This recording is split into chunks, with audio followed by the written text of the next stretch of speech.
In this video, we'll be taking a look at 3 action figures in one. Of course, this is a set that always goes well together, and that is Dr. Aphra and her 2 droids, 000 and BT-1. So, very interesting set of action figures and a lot of context to them. So I do have the second release of Dr. Aphra, and kind of looks like her fighter pilot suit that was online exclusive, and it was part of the comic pack Black Series line. If you want to check that out. But this is the original Aphra that came out in the Black Series, which these action figures have been out for 3 or 4 years now at this point. Yeah, about, I think it was towards the end of 19 into 20 is when these were released. And I did get them at the time, so I ended up getting Aphra and BT-1 here as a lot together for $35 in free shipping. And then a couple months later, I ended up getting 000 from Hasbro Pulse actually for $19.99 and free shipping. And I think that may have been around November or December of 19. So I'm personally happy to have this set. I think Dr. Aphra has been one of the best things that's came out of Disney Star Wars up to this point. I really have no complaints about the character. I haven't really followed the comics too closely, but I do know a little bit of her backstory enough to where it's like, this is kind of a more compelling character than usual. Maybe because whoever the author of the Dr. Aphra series is, maybe has a little bit more creative freedom with what they can do, and maybe they put a little more thought into their work, so it makes for a more interesting character. And the 2 droids are kind of interesting in their own way as well. I know 000 there is kind of a maniac of a droid, as you can see by his hands there. He likes to torture people, as far as I know, or aliens. Then BT-1, I'm not too sure about BT-1, but I think he's got a little personality to him as well. I'm trying to think exactly what the numbering for these action figures were. I'm pretty sure it was like 68, 69, 70 in the red and black Series packaging, somewhere in that range in the late 60s or late 70s, and they all came subsequent after one another. So another thing I'll touch on real quick is these might very well be some of the rarest Black Series action figures to get, or at least hardest to acquire, which is very surprising because I distinctively recall at the time these were released, nobody really wanted them and they were going for a retail price. Then a couple years later, they all blew up, and now people are spending like $100 for Aphra and $100 for BT-1, which is outrageous. They're nice action figures, but they're not quite that nice, I would say. So, very interesting bit of history of those two. So they might very well be some of the rarest Black Series action figures, at least for the red and black packaging, that is. So we'll go ahead and take a look at each action figure. We'll start with Aphra here.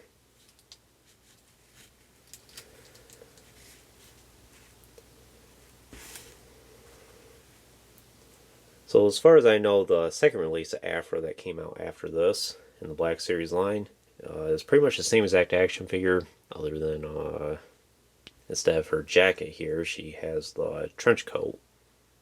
But other than that, or in a slightly different paint job, I'll say, other than that, it's pretty much the same action figure. So these 3 characters did have a TBC release, which I do have all 3 of those action figures, and I'll do a review of them at some point soon as well. But I will say so far that between the TBC figures and the Black Series ones here, I actually think the Black Series ones are a little bit better.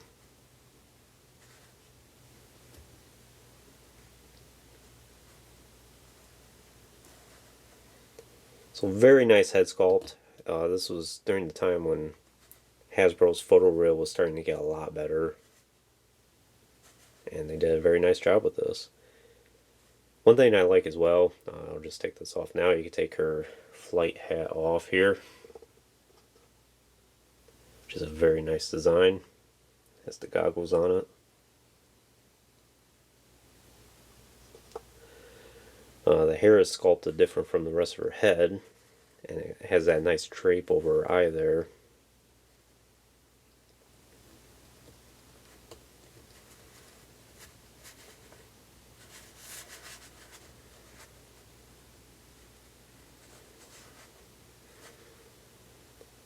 And here's her suit. It has some weathering on it. You can tell she's seen some action. She does have the tattoos on her arm there. Kind of interesting that I never knew Aphra had tattoos until I got this action figure, really.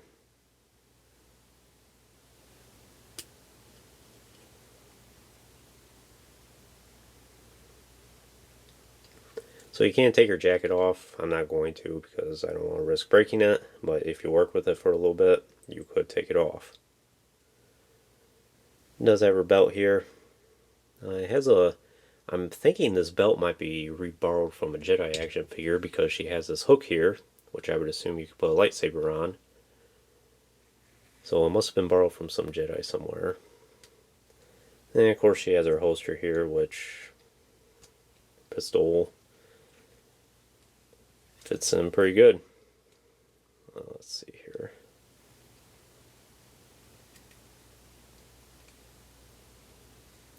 Kind of. I might have to work with that a little bit better, but I know it fits pretty good. It's been a while since I've had her pistol displayed in her holster, and you can get it where she looks like she's about to draw it. Then her legs here. Not sure if her legs are borrowed from another action figure. I have a feeling they are. As you can see, they both have the pins in them. It's a slightly older sculpt and tooling.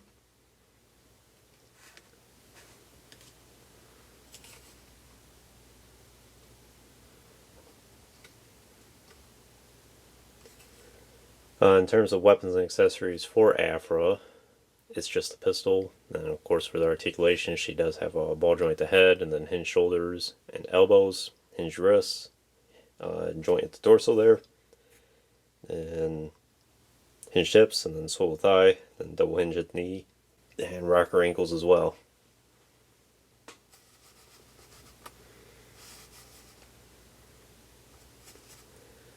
So very nice action figure for Aphra. Next we'll take a look at 000 here, which other than his hands, there's really nothing too new about him. He's just a repaint of C-3PO, which, speaking of C-3PO, that dawned on me recently that I don't think I have a C-3PO reviewed on the channel at all. So that's something I'll get around to very soon. We got all these rare and interesting characters like Darth Krayt and Exar Kun and all them, but we don't even have some of the basics like C-3PO. So I'll get around to that at some point. So this is a nice paint job for an action figure. If you have the C-3PO already, you know exactly what you're getting.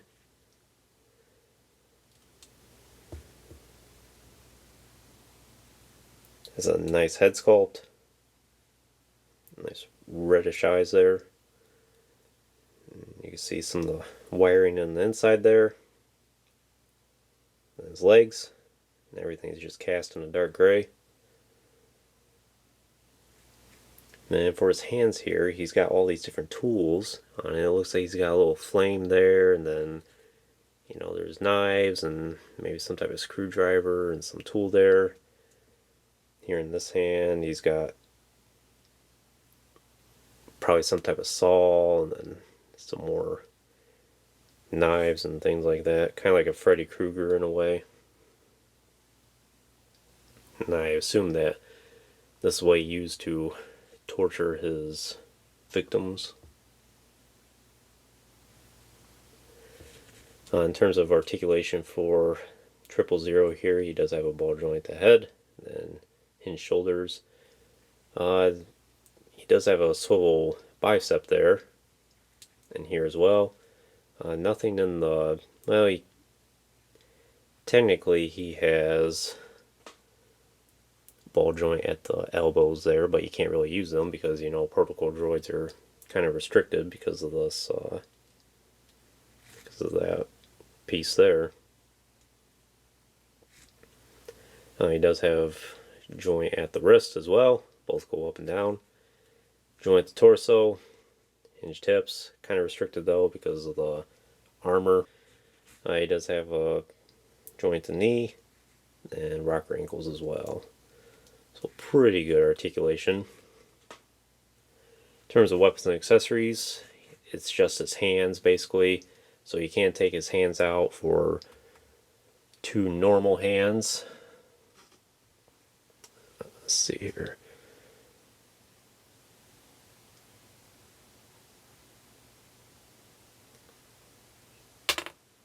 Yeah. I don't think I've ever really had 000 displayed with these.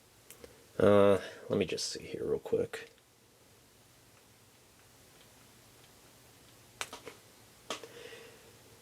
And as you can see, it's a very small stub there.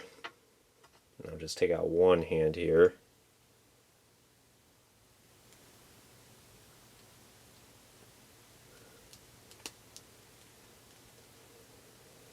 And you can do something like that.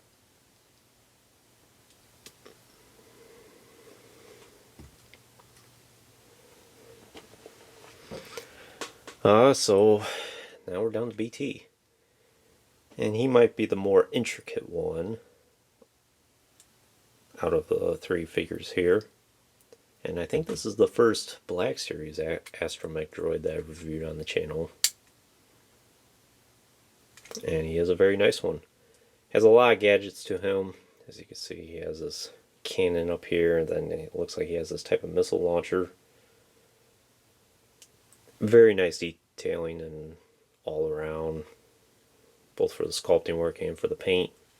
It's that bright orange eye there. Mostly cast in dark gray, similar to 000 there. Top of his dome. So these accessories here, you can take off. So the way you do it is you pull those out there. Let's see here.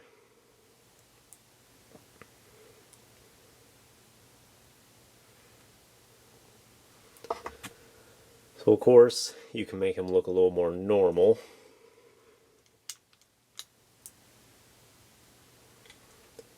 By placing that there. And same thing for the other side.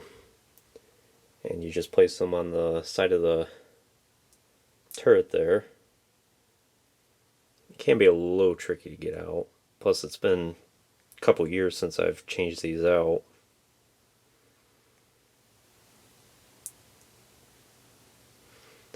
You really do need to move the action figures every now and then and change the parts out in order to keep everything from freezing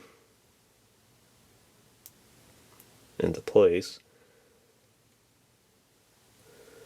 Let's see there.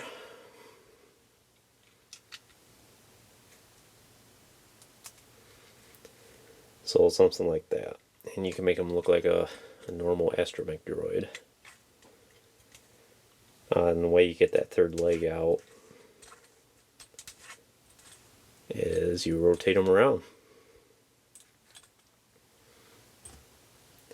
Do something like that. Then you can be normal. There are some extra accessories here, which get those out right now. So he does have these side panels here. Let me see here. Yeah, so you just pop out his side panels here, and then they do go in a very specific way.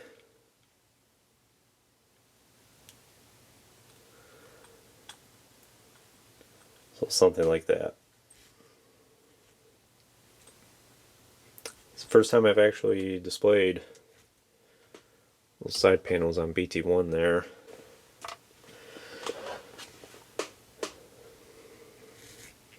So in terms of articulation, he does have a swivel at the dome, I suppose. It is directly linked to his leg there, so it will have a little bit of a ratchet if it's maxed out, and then you rotate it around after that. Otherwise, you just pull his leg back up into place here.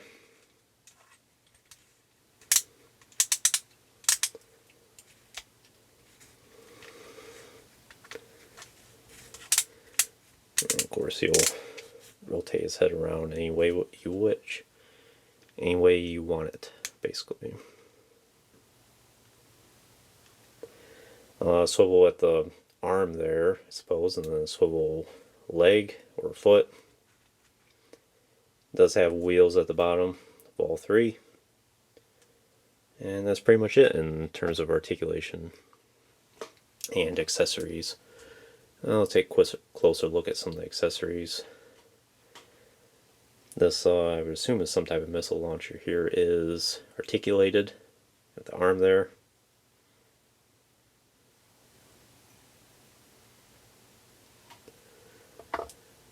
Then this one is similar as well.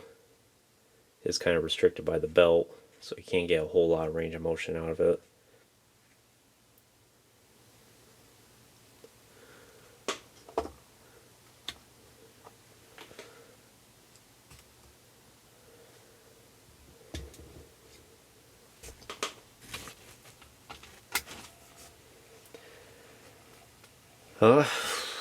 What else can I say about this set? There's definitely a lot going on with it. I would say BT-1 is definitely the more complex action figure of the three here. A lot more going on. 000 is just a repaint mostly. For whatever reason, his price went up a lot as well. Like I said, both of these combined, I probably got, or all three of these combined, I should say, maybe $50 altogether after shipping and taxes and everything. 55 or so, which is not bad at all. And of course now people are paying hundreds for all three of these, which is outrageous. They're nice action figures, but they're not quite that nice, I would say. So why I recommend them for your collection? If you can find them for a good deal, then yes, I would highly recommend them. But I would not go out and spend hundreds of dollars for these. At least for Aphra for now, you can still get the comic book one on sites like Entertainment Earth for a retail price. Maybe even a little bit below at this point, because I don't think she's been quite a hot seller. So if you really want Aphra for your collection, that's the one to get. At least for now, that is. For BT-1 and 000, I have heard rumors every now and then that they might get an archive release. I kind of hope they do, so people get another round at them. But who knows, if that is truly in the works, it may still be a couple years off before that happens, but who knows, maybe after recording this video and uploading it, maybe we'll see an announcement from Hasbro within the next month or two. Who knows? Very unpredictable these days. So I would hold off a little bit longer if you really want them for your collection and you're prepared to pay.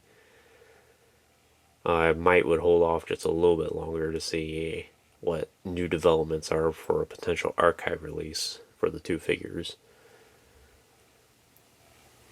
For this Dr. Aphra, I'm not sure if there's an archive release of her in the works. You would think this would be a perfect wave to do as an archive wave. They usually do 4 or 5 figures per wave. Do all 3 of these, and then maybe do someone else that's kind of affiliated with Aphra. I don't know. But it would make sense for them to do another release. But overall, they are very nice action figures. They're some of my personal favorite Black Series action figures in my collection. They all look really good together. This was during the time Hasbro was really upping the quality on their action figures, and it shows. So anyways, that concludes this review. I hope you enjoyed it. Stay tuned for plenty more reviews in the future. There will be lots more to come. If you haven't already, please like the video and subscribe to the channel. I greatly appreciate your support. And check out some of the links in the description as well. And as always, thanks for watching.